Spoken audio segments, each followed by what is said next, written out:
Hey, what's up guys? So in this video, we will see how to turn on and off autocorrect spelling in ChatGPT. So first of all, make sure that you have installed ChatGPT on your smartphone. To do that, just open the Play Store.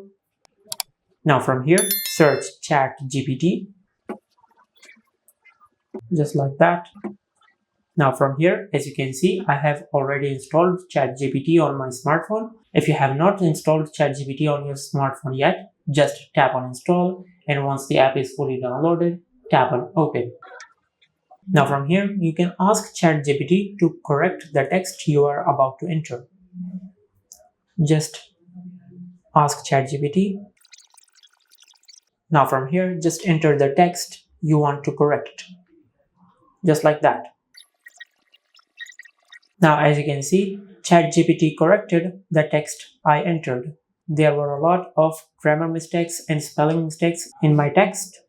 Now if you want to turn on or off autocorrect while you are entering text into ChatGPT, just open the keyboard. From here, tap on settings. From here, tap on text correction. Now from here, scroll down.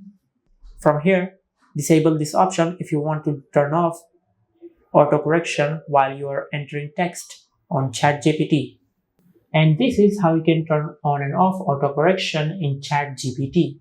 If you found this video helpful, please like the video and subscribe to the channel and hit the bell icon to get notified when we upload a new video.